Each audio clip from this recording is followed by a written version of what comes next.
And I need my woman to clean. I need my woman to make sandwiches. I need my woman to do this. I'm like, fuck, what the fuck are you talking about?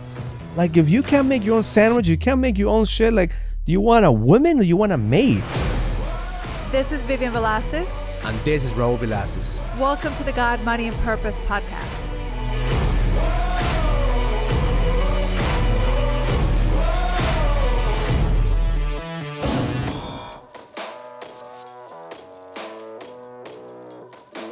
Welcome to another episode of the God, Money, and Purpose podcast. My name is Raul Velasquez. Yes, so excited. And my name is Vivian Velasquez. We want to welcome you to our God, Money, and Purpose. We're back, second episode of this season. And listen, I want to appreciate every single one of you that send us your questions, that send us your comments. We got a lot of feedback from the last episode. And in this episode, we're going to tackle some questions. Yeah, it's always nice to come back and then just be with all the stuff that's coming up for us and coming up for like this conversations. And I think, you know, I want the audience to know that we really appreciate the feedback. I really appreciate it because it makes me continue to really speak my truth, because what we go through, Raul and I go through, is experiences from our relationship, and we're not teaching, we're not saying anything that we haven't gone through. And I think that's the amazing part about us being here and sharing. So yeah, we just came back from family vacation, so that's always interesting to come back from our family vacation with the two teenagers. So let's start with that and give toddlers or any type of vacation. I think, you know, give us some insights of how we handle the family vacation these days. Yeah, well, it's really interesting because now we're in this place where we have two kids. They're both teenagers, 14 and 15-year-old. And, you know, we thought it was hard work when we had smaller kids. I thought it was going to be like, you know, a breeze when we had teenagers, that they were going to be like so much easier to deal with. But it takes a lot of emotional resilience. And especially when we have a boy and a girl. Yeah. I think if we had two boys, it'd be different. If we had two girls, it'd be different because they connect. I think a boy and a girl, like, they're fighting with each other, they're in each other's necks. And you know, what I've learned in these last 4 days spending time with them, because we actually haven't taken a vacation in 2 years. Because of COVID, we haven't gone for We actually planned this vacation 2 years ago, right before COVID closed down here in New York City. We were supposed to go to this vacation in the Bahamas. We canceled it. And you and I, we've gone away. We actually took Abigail last year as well. But we haven't gone as a family, the four of us, in 2 years.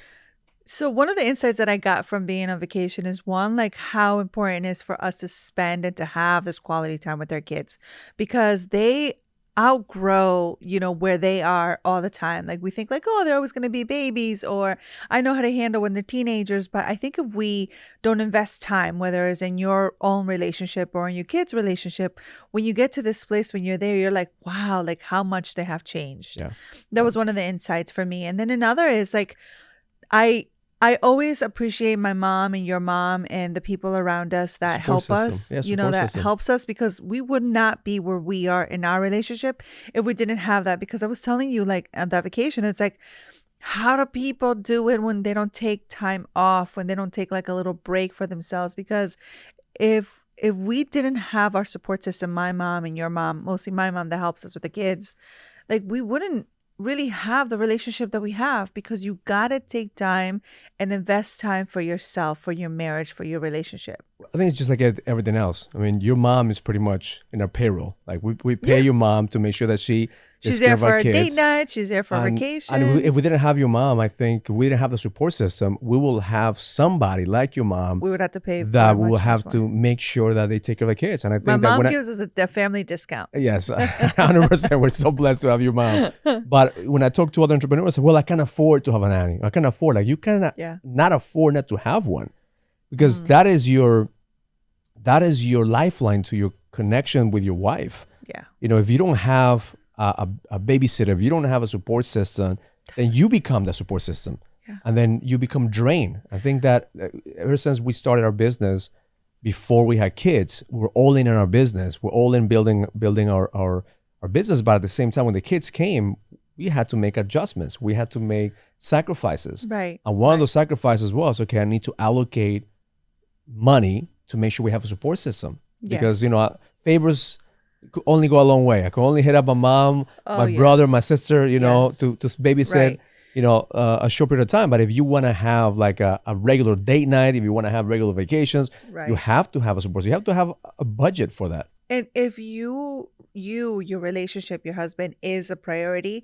I really feel like that has to be implemented. And that was like one of the biggest insights for me is like, we enjoyed our kids, we enjoyed our time, but it's just like, it's so busy when you're on vacation. Like, you want to do things and explore and the dinners and the getting ready and just all of it. And then by the end of it, I was like, thank God that I get to come home and like have my date night with my husband. And that's because I feel like I really didn't. I was going to say that we were in a vacation with a family, like the four of us, but we didn't really spend a time, you and I think we spent one night, you and I together. Out of the 5 nights we were out, one night, because every single night we were, we have different activities, but we try to implement our quality time between like you and I, whether it's holding each other or just, laying with each other. But it's so much.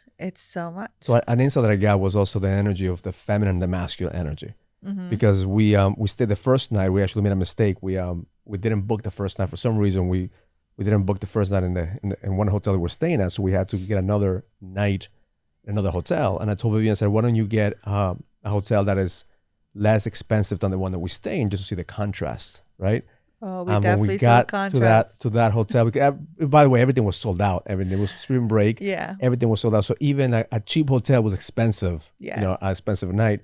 But the contrast to see that we actually were grateful to see that our kids are able to navigate both worlds, experiences, whether it's a luxury or like a shitty hotel. They were like, hey, we didn't care. It didn't matter to them. What mattered to them was that they had the experience that we had together. But I did see a tremendous difference from the feminine energy and the masculine energy when handling the situations.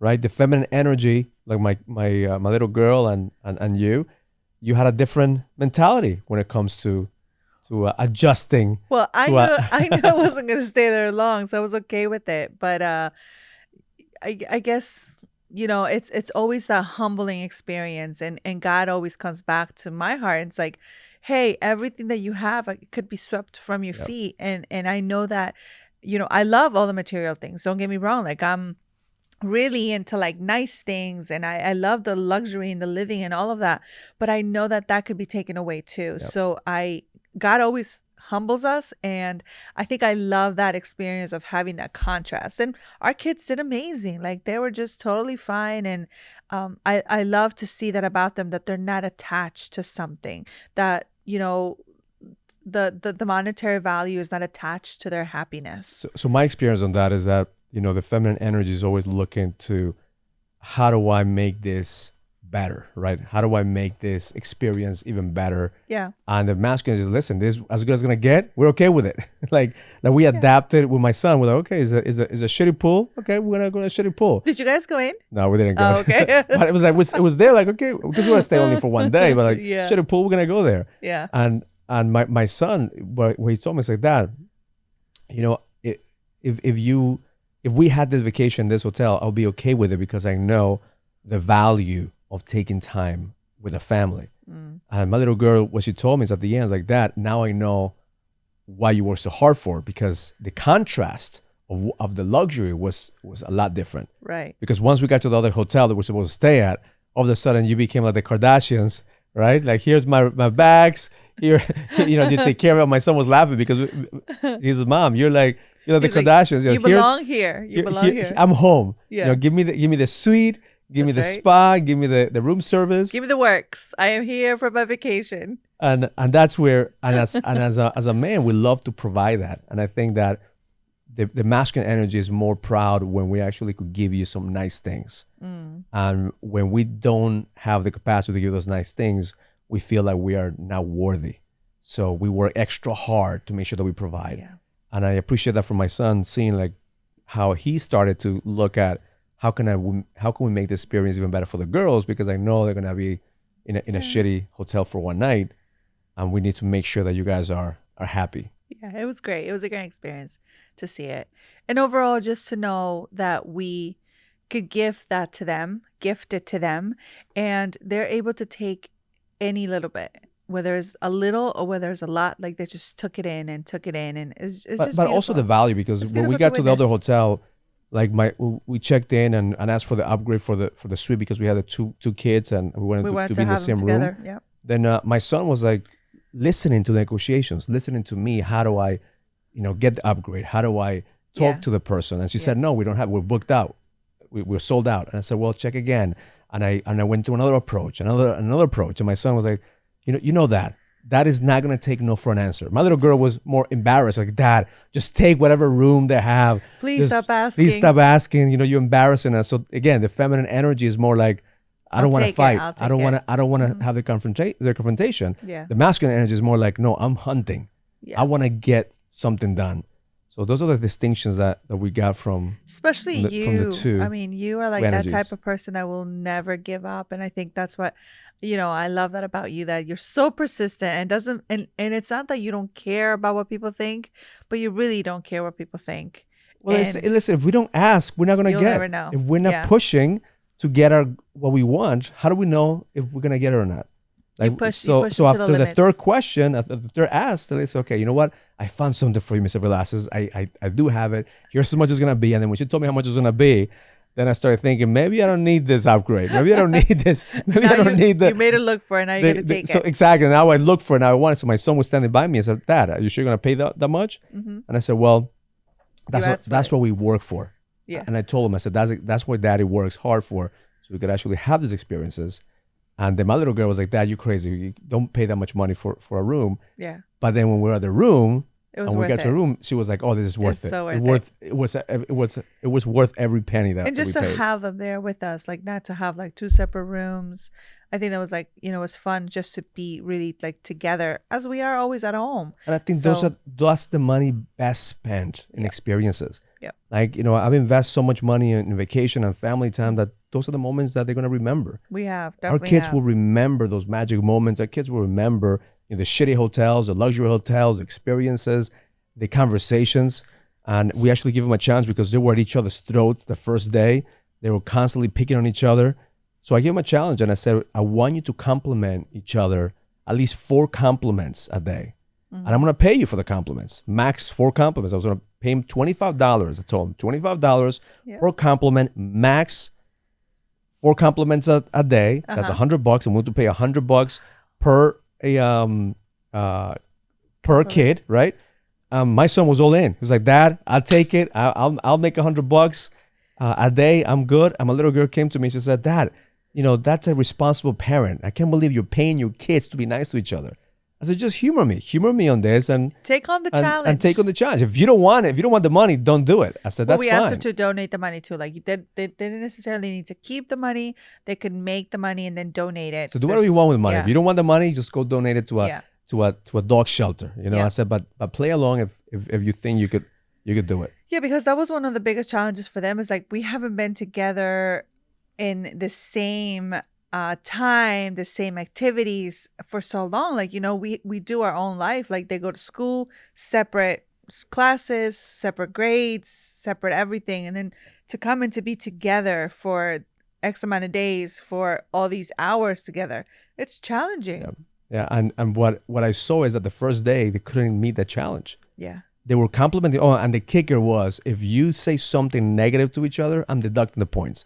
So they were complimenting each other. It has to be an authentic compliment, and they have to receive it and they have to acknowledge it. Yeah. So they were saying the compliments, but then they were saying something negative. We're taking the points away. So the first night, nobody got the points. The second night, it was about 2 or 3 points that they got. Yeah. By the fourth night, they were in the game. Yep. And they were, really like connecting with each other. But at the end of the vacation, the beautiful thing is that they started feeling a lot more connected because of the words they were saying to each other. And they actually believed it when they were giving each other compliments. Then it was like, oh, really? Like, you think that of me? Yeah, you're right. Like, my hair does look good, or my face does look good, whatever is the situation, right? And it was really nice to see how they were actually looking for the good in each other. They were looking forward to the compliments. Yes. And then that shifted the energy of the conversation. And the whole energy. And by the 5th day, like we have fun, right? It was peace. So when I had to pay him, because at the end, I think Alejandro made $300, Abigail made $250, and they both each other said like, man, I can't believe that. We always get that, right? We always like they think that they get me, and that's the funny thing. They think that they are getting they get me because I'm paying them for being nice to each other. But what I realized, like, what's the peace worth? Right. I'll pay $1,000, $250, whatever it is. My peace is worth a lot more than a couple $100. Yeah, because they so actually have that connection and enjoy that time is worth more than what I'm paying for. Of course, they enjoyed it. We enjoyed it, because there's nothing more annoying than like going to family dinner, and then as you're having dinner, for them to start fighting, for them to start like, belittling each other. And it was the worst. That was like the first day. But that's also teenagers. It's also, the stage that they're in. Yeah, but if you're listening to this podcast and you're having a challenge with your kids, give them a challenge that they could live up to. Like something that's measurable. My son and my daughter, they rise to the challenge when they're met. But if we ask them just to be nice to each other and there's a purpose, they're not going to do it. Right. And I think when you gamify things too, for them, it's like, they're always thinking of like games or playing games. When you set that in front of them, it's like, oh, okay, like I'll put myself up to the challenge. And it doesn't have to be, you put the X amount of dollars that you wanted to, or the goal. And I think it just makes it fun for them.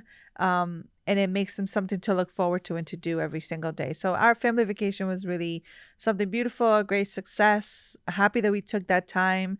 I'm happy to be back and to have my date nights, my date night with my man. We have vacation from the family vacation. Yes. All right, so let's start with the question. Give us the question that somebody sent you. We had a question that somebody sent us, which was a beautiful question. And the question is not, when you ask a question, it's not just what you're going through, because I feel like I told Raul today, I'm like, there's so many of us that go through the same thing. And when you ask that question, it serves many. So I kind of just broke it down because the question was kind of long and personal, and I don't want to like go into detail, but it really has a lot to do with your personal growth.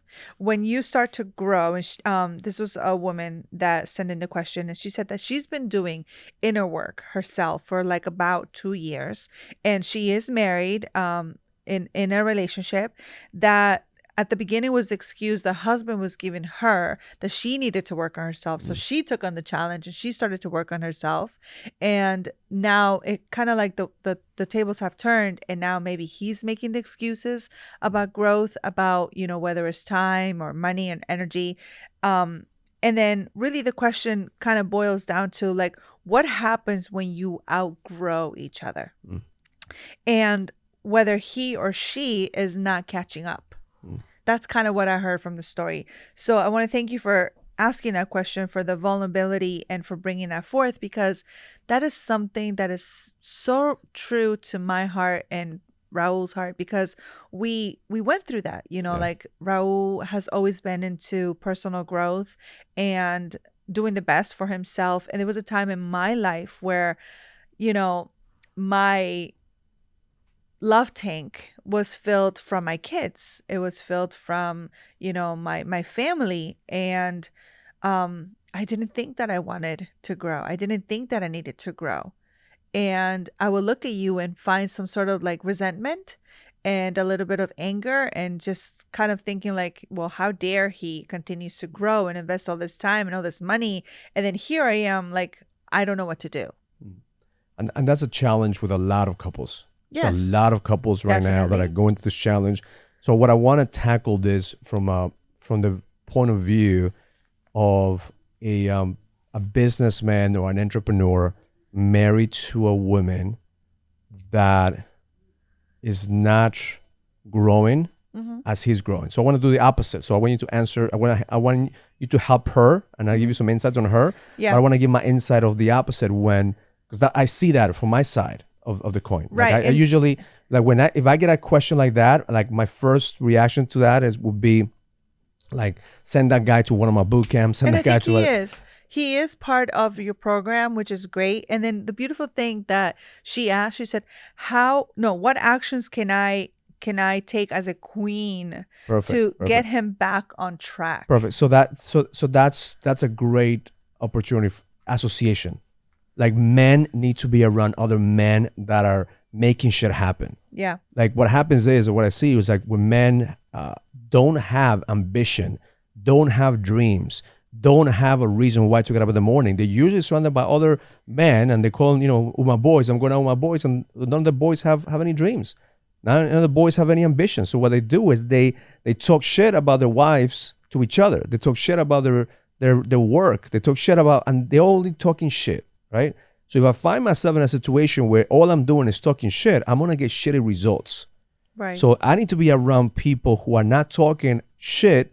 I need to be around men that are talking about vision, that are talking about legacy. So the first thing is focus on who you're surrounding yourself with.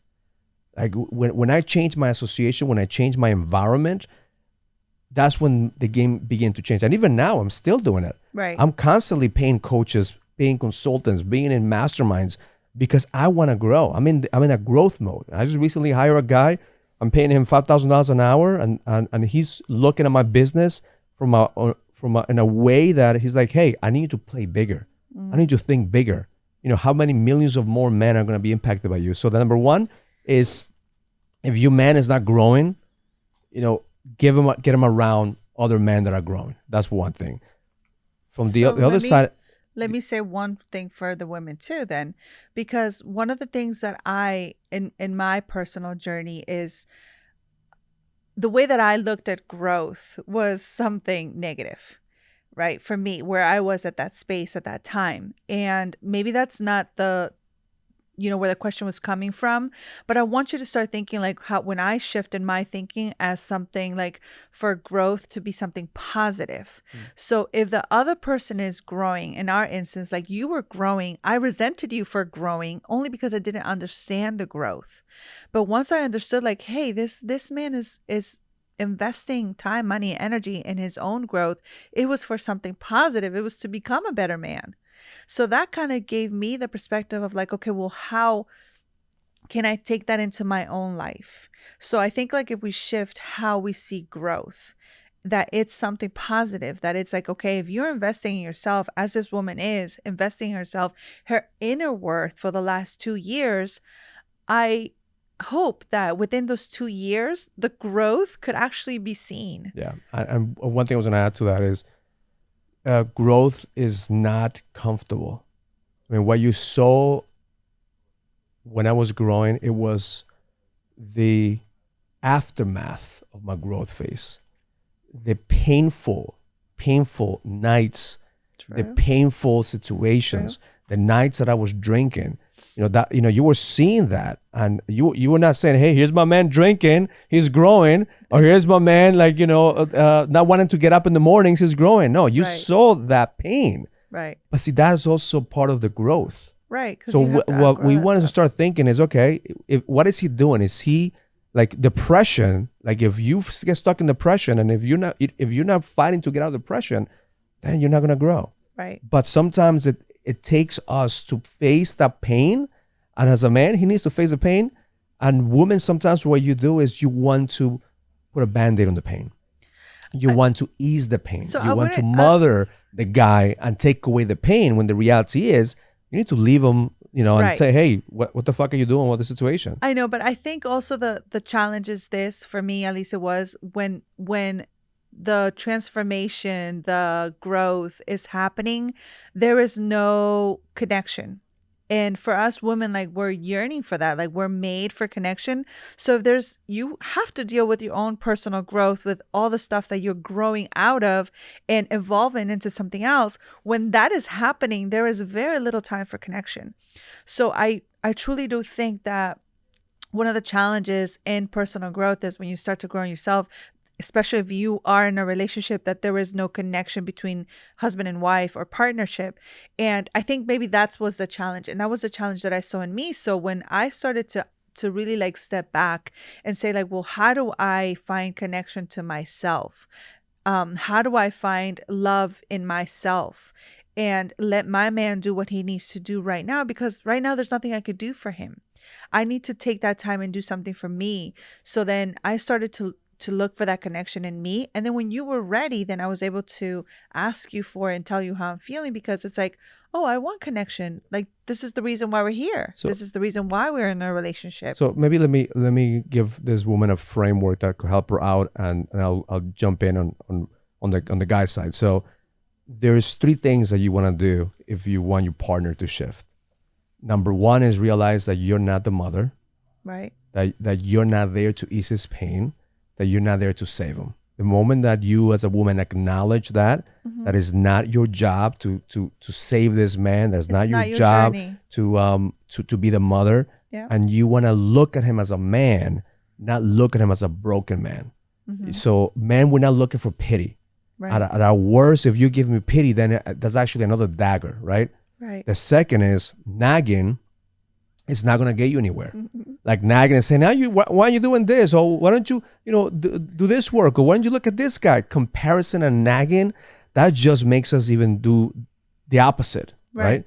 And the third, which is probably one of the most valuable thing that you did for me, is have conversations without judgment on seeing, okay, what are you doing, or what is happening to you right now that is getting you to be in this place. Authentic, real conversations versus judgment conversations, or you should do this. It's more of being concerned, but at the same time, just being the sounding board.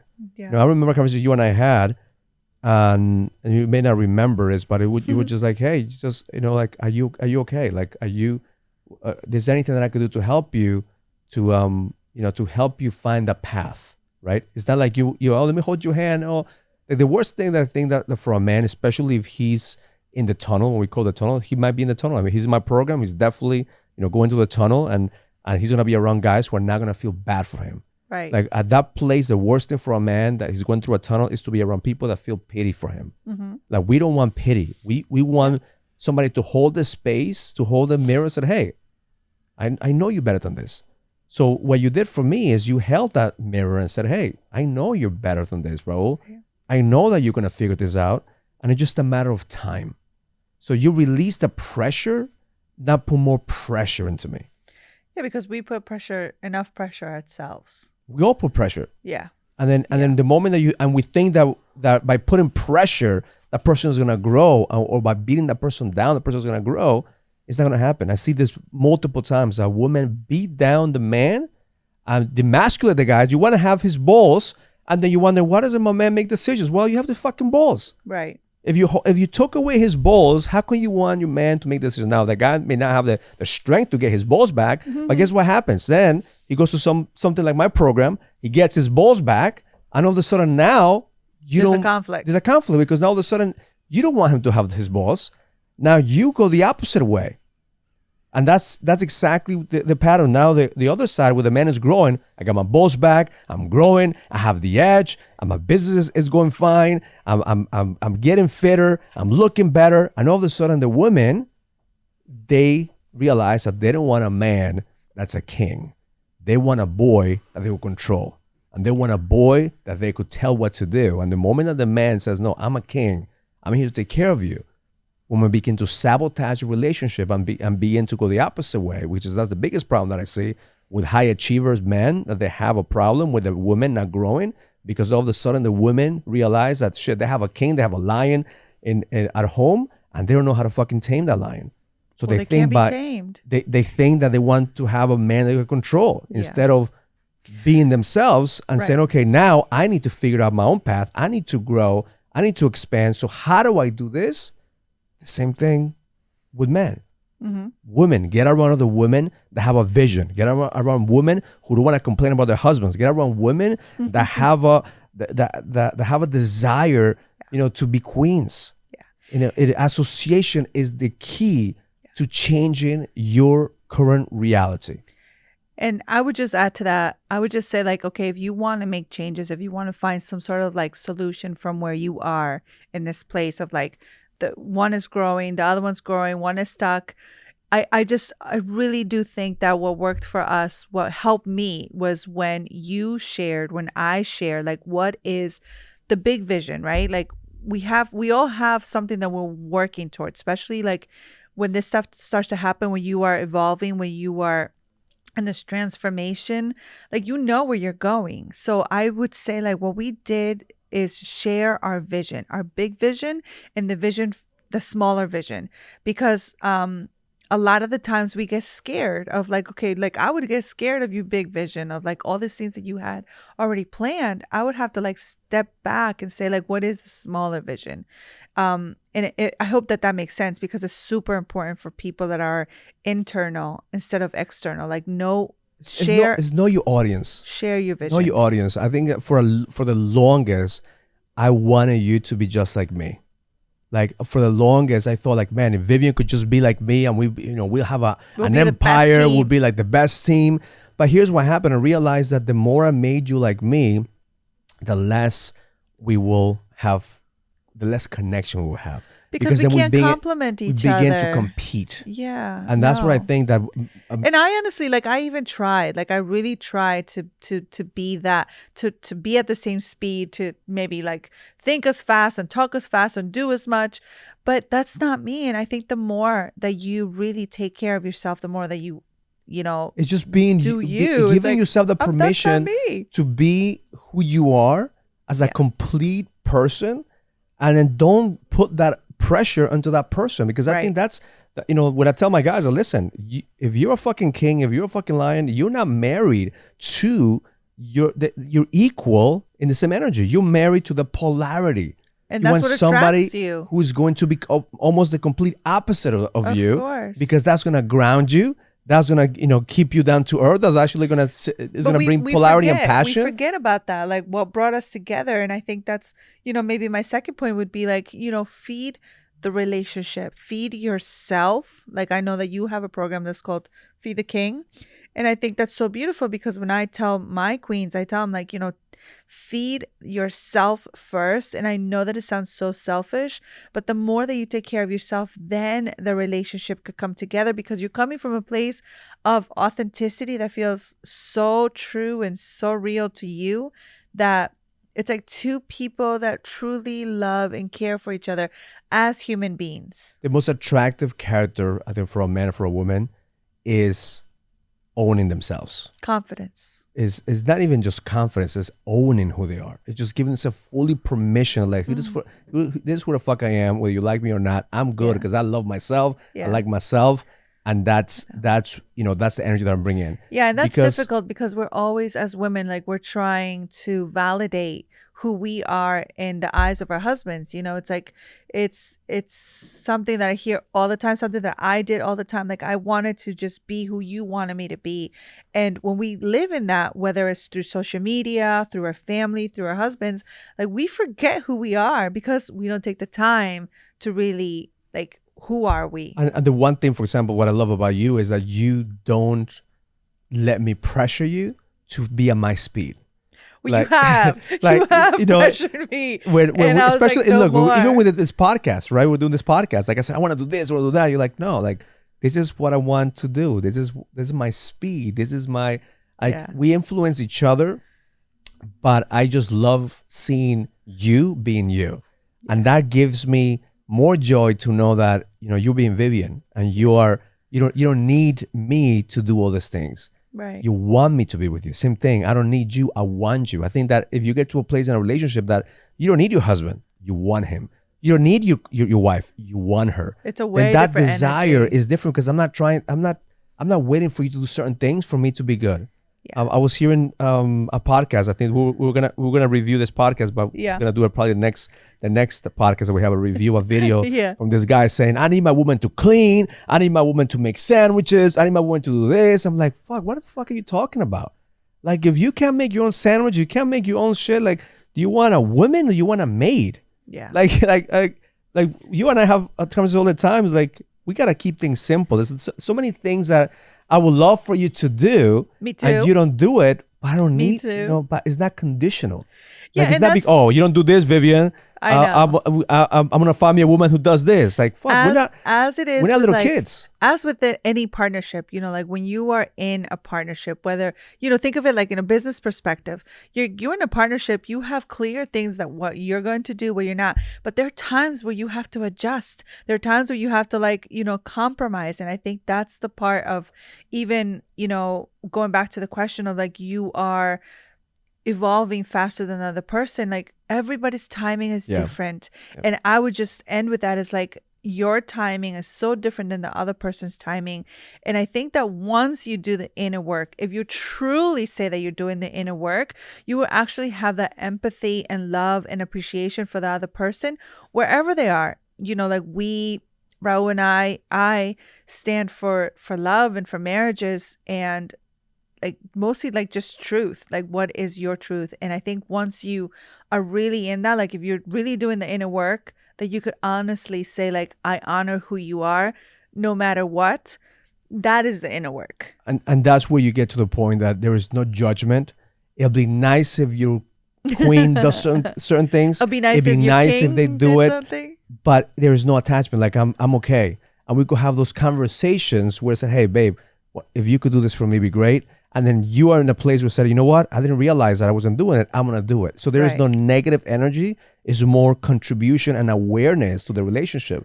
But to get to that place, it takes first, work. It takes work. Patience. Mm-hmm. So number one is have patience. Number two is association. And then make sure you get around people who want to grow and they're growing. And I would say paint the vision. And then three, always have a vision of what you want your marriage to look like. Have a vision of what you want to become. Always the question is, who do you need to become? The victim mentality is fucking contagious. Yes. Like, stop being around people who have a victim mentality. If somebody's complaining about their husbands or they're complaining about their wives, run away from the motherfuckers. Go the opposite way. Because like every single time somebody wants to talk about negative shit in their lives, like, listen, too many. I have no time for that. I have no time for drama. There's too much. Like I can't speak at that level because I'm not wired that way. I'm always looking at what life is giving me is an opportunity for me to grow. Doesn't have to say I don't have negative shit going on. I have negative shit going on every single day. I just don't stay in the negative energy. I use it as fuel to find where do I need to go. Yeah. Same thing in our marriage. It's like there's conflict. There's situations. The vacation, it didn't start with a good start, but it finished amazing. Why? Set the intention. Because we use what life was giving us and said, okay, how can I adapt, adjust, and execute to find a path? Definitely. I love that. And I would say just really like last point is continue to do, even as the one thing that you're going to do every single day for yourself and for your relationship. Because I think a lot of the times when we are growing, we're thinking of ourselves and we think like, okay, maybe it's not enough. It is enough, because that one thing that you're doing for you is also reflecting on your relationship. It's also reflecting on the people that come close to you. Beautiful. Excellent. So keep sending your questions. Keep connecting. Follow us Instagram, Facebook, YouTube. Follows everyone except for our bedroom. So we keep it private. Learn it, live it, experience it. Love life. If you receive any value from this conversation, comment, subscribe, and share as we continue to impact more people and take them to the next level. And please send us your comments and questions so we could answer them in the next podcast. See you in the next episode.